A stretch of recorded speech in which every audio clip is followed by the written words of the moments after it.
بسم اللہ الرحمن الرحیم الحمد للہ رب العالمین والصلاة والسلام علی سید الانبیاء والمرسلین وعلی آلہ وصحبہ اجمعین۔ السلام علیکم ورحمۃ اللہ وبرکاتہ۔ اللہ تعالیٰ کا بے حد شکر ہے کہ آج سے ہم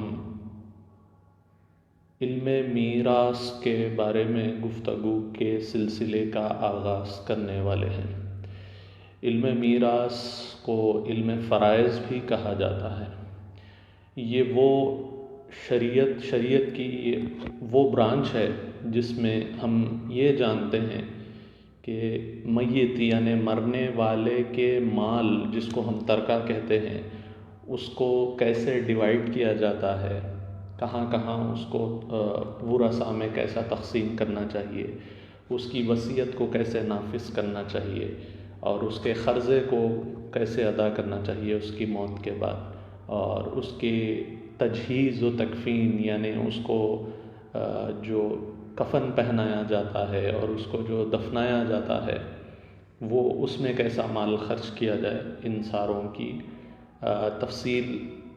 علم میراث میں آپ کو بتلائی جاتی ہے۔ تو چند وجوہات تھیں کہ میں نے اس ٹاپک کو آج سلیکٹ کیا ہے گفتگو کرنے کے لیے۔ سب سے پہلی وجہ تو یہ ہے کہ حضور اکرم صلی اللہ علیہ وسلم نے خود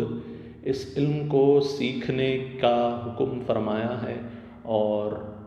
اپنی امت کو موٹیویٹ کیا ہے کہ وہ اس علم کو سیکھیں۔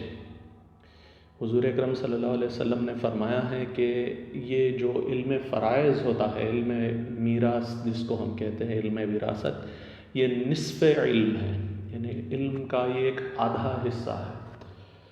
اور یہ وہ علم ہے جس کو بہت جلد بھلا دیا جاتا ہے، اور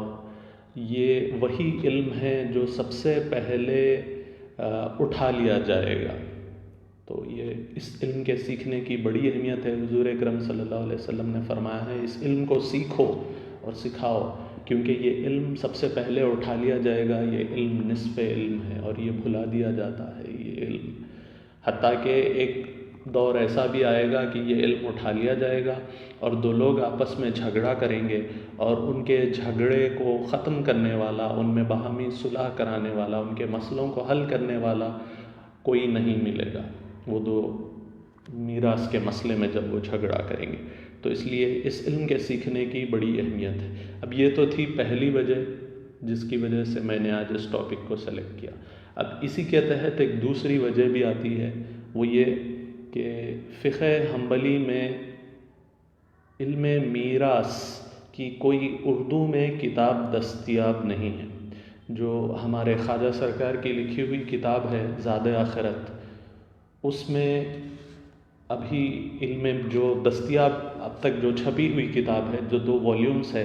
ان میں علم میراث کا تذکرہ نہیں ہے، اور جیسے کہ آپ جانتے ہیں یہی ایک واحد کتاب ہے جو اردو میں فقہ حنبلی میں دستیاب ہے، اور باقی کتابیں ساری عربی میں ہیں۔ تو ہمارے لیے بڑی ایک دشوار کن بات ہو جاتی ہے، جو حنابلہ ہیں ان کی پیش آنے والے مسائل کا حل ڈھونڈنا اور اس کو تلاش کرنا، اس کو سمجھنا بہت مشکل ہو جاتا ہے، لہٰذا میں نے یہ ضروری سمجھا کہ اس پر ویڈیو سیریز بنائی جائے۔ اب ایک اور وجہ یہ بھی ہے کہ ہمارے پاس اکثر لوگ بالکل اس علم سے ناواقف ہیں۔ اب آپ دیکھیے، میں اس کی مثالیں آپ کو پیش کرتا ہوں، اور اس میں کسی پر طعن کرنا مقصد نہیں ہے، مقصد صرف حقائق کو سمجھانا ہے، اور یہ سمجھانا ہے کہ دیکھیے ہم کتنا غلط کر رہے ہیں۔ ہمیں شریعت کو ہمارے معاملوں میں حکم بنانا چاہیے۔ شریعت should be the judge in our matters۔ شریعت ہمارے معاملوں میں فیصلہ کن چیز ہونی چاہیے، لیکن ہمارے پاس ایسا نہیں ہوتا ہے۔ میں آپ کو مثالیں دوں گا تو آپ کو بات سمجھ میں آئے گی۔ جیسے مثال کے طور پر مان لیجئے کہ کسی ایک آدمی کا انتقال ہو جاتا ہے۔ اب جب اس کا انتقال ہوتا ہے تو ہونا تو یہ چاہیے کہ اس کا جو مال ہے، مال میں سے پہلا حصہ پہلے اس کی تجہیز و تکفین کرنی چاہیے، یعنی اس کو کفن دینا اور اس کا دفن کا جو معاملہ ہے اسی کے مال میں سے پہلے وہ نپٹا لینا چاہیے۔ تو اس کو کفن دے دینا چاہیے، اس کا دفنا دینا چاہیے، جو بھی خرچہ آتا ہے پہلے ان چیزوں میں اس کو خرچ کرنا چاہیے۔ اس کے بعد اگر کچھ مال بچ جاتا ہے تو پھر اس مال میں سے قرض دار کو، اگر میت کا کوئی قرضہ ہے تو اس کا قرضہ ادا کر دینا چاہیے۔ یہ دیکھنا چاہیے کہ کوئی قرض دار تو نہیں ہے میت کا، تو اس قرض کا اگر کوئی ہے اور یہ میت قرض دار تھا تو اس کا قرضہ اس کو ادا کر دینا چاہیے بچے ہوئے پیسوں میں سے، اگرچہ وہ سارے پیسے اس کے قرض ادا کرنے میں ہی چلے جائیں۔ یعنی میت کے پاس مان لیجیے 1,00,000 روپیے تھے، اب 1,00,000 میں سے 40,000 میں اس کا کفن اور دفن کا معاملہ طے پایا، مکمل ہو گیا۔ اب بچتے 40,000 خرچ ہو گئے، بچے ہیں 60,000۔ اب آپ کو معلوم یہ ہوتا ہے کہ میت کے اوپر 60,000 کا قرضہ ہے، تو اب وہ قرضہ سارا کا سارا اس کا 60,000 روپیے دے کر اس کو ادا کر دینا چاہیے۔ بولنے کا مطلب یہ کہ اگر میت کا سارا پیسہ ہی کیوں نہ اس کی قرض کی ادائیگی میں چلا جائے، تب بھی سارا پیسہ اس کا قرض کی ادائیگی میں خرچ کر دینا چاہیے۔ اب ورثہ یہ نہیں کہہ سکتے کہ نہیں ہمارا، جیسا اس کا بیٹا ہے، بیٹا یہ نہیں کہہ سکتا والد صاحب کا قرض تھا ان کا، لاؤ وہ 60,000 میرے ہے، میں بیٹا ہوں ان کا، میں وارث ہوں، مجھے دے دو، ایسا نہیں کہہ سکتا۔ اب آپ اندازہ لگائیے ہمارے پاس کیا ایسا ہوتا ہے کہ کسی میت کے انتقال کے بعد اس کے قرض داروں، اس کے قرض خواہ کون کون ہیں معلوم کیا جاتا ہے، ہمارے پاس ایسا نہیں کیا جاتا ہے، جبکہ شریعت یہ بتلاتی ہے کہ تجہیز و تکفین کے فوری بعد قرض کی ادائیگی کرنا چاہیے۔ اب جب قرض ادا ہو جاتا ہے اور مال بچ جاتا ہے تو پھر یہ دیکھا جائے گا کہ میت نے کیا کوئی وصیت کی ہے، جیسے بعض لوگ یہ وصیت کرتے ہیں کہ فلاں مسجد کو اتنے پیسے دے دو، فلاں غریب کو اتنے پیسے دے دو، تو اب یہ جو اس نے وصیت کی ہے، اس وصیت کا نفاذ میت کے مال کے 1/3 میں کیا جائے گا۔ یعنی مان لیجیے میت کے پاس پیسے بچتے ہیں تجہیز و تکفین اور قرض کی ادائیگی کے بعد میت کے پاس 90,000 بچ جاتے ہیں، اور میت کی وصیت بھی ہے کہ ایک مسجد کو اتنے پیسے دے دو، تو اب اس کی جو وصیت ہے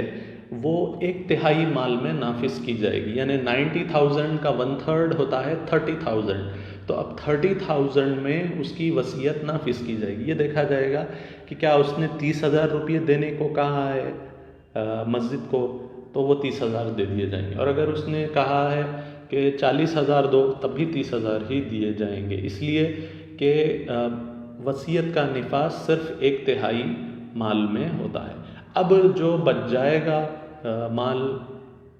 جو 60,000 جو بچ جائیں گے، ان میں ورثہ میں جیسا شریعت نے جو تقسیم بتلائی ہے اس لحاظ سے تقسیم کی جائے گی، جس کے بارے میں ہم آئندہ ویڈیوز میں گفتگو کریں گے۔ لیکن آج آپ کو یہ بتلانا بہت ضروری ہے کہ ہم کتنا ناواقف ہے۔ یہ درمیان میں بات آ گئی تھی تقسیم کیسے کی جاتی ہے، کیا سیریل ہے، کیا سیکوینس فالو کرنا چاہیے، تو میں نے آپ کو بتلا دیا۔ جو مثال میں آپ کو سمجھانا چاہ رہا تھا، جو مثالیں میں آپ کو دینا چاہ رہا تھا، جس سے ہماری ناواقفیت کا ہمیں علم ہوتا ہے، وہ مثالیں میں آپ کو پیش کرتا ہوں۔ اب مان لیجیے کسی ایک آدمی کا انتقال ہو گیا، اب انتقال ہونے کے بعد اس کی تجہیز و تکفین بھی ہو گئی، قرض کی ادائیگی بھی ہو گئی، وصیت بھی نافذ ہو گئی، اس کے بعد تھوڑے پیسے اس کے بچ گئے، تو اب وہ جو آدمی تھا جس کا انتقال ہوا، جو میت تھا، جو میت ہے، اس کی بیوی بھی ہے، بچے بھی ہے، اولاد یعنی نرینہ مرد بچے بھی ہیں، عورتیں بھی ہیں، بیٹیاں بھی ہیں، اس کی لڑکے بھی ہیں اور بیوی بھی ہے۔ تو اب ہمارے معاشرے میں یہ ہوتا ہے کہ جب تک والدہ زندہ ہیں،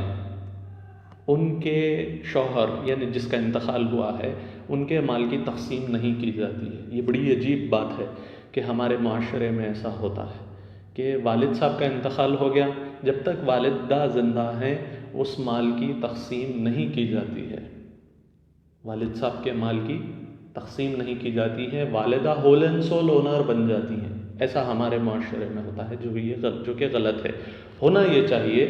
کہ والد صاحب کا انتقال ہوا تو آپ کسی مفتی سے، کسی عالم سے رجوع کریں،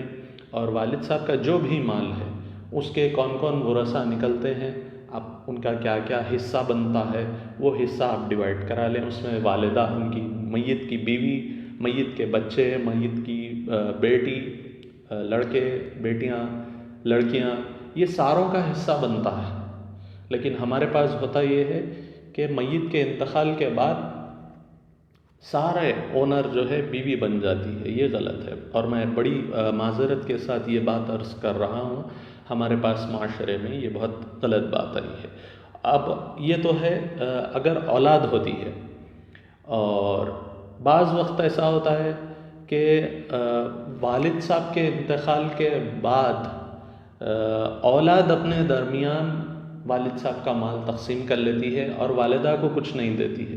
اب والدہ بھی یہ خیال کرتی ہیں کہ چلو جو کچھ ہے اولاد کا ہی ہے، ہمارے کو کیا کرنے کا ہے۔ اگر والدہ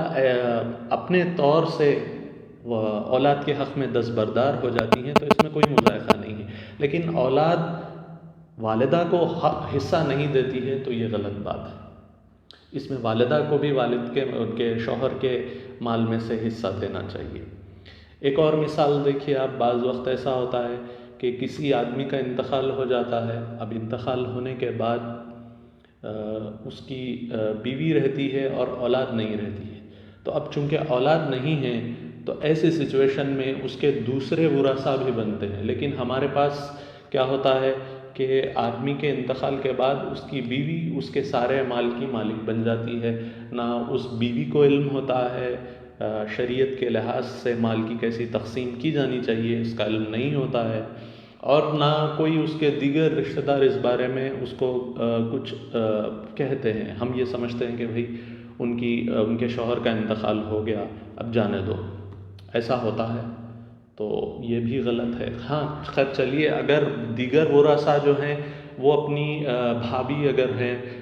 جو میت کی بیوی ہیں، ان کے حق میں دستبردار اپنی مرضی سے ہوتے ہیں تو اس میں کوئی مذائقہ نہیں، لیکن وہ اپنی مرضی سے دستبردار نہیں ہوئے اور وہ بیوی، میت کی بیوی سارا مال اگر رکھ لیتی ہے تو یہ غلط بات ہے، شریعت کی نظر سے یہ جائز نہیں ہوگا۔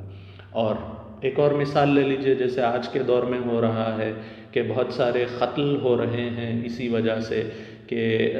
جو میت کا مال ہوتا ہے وہ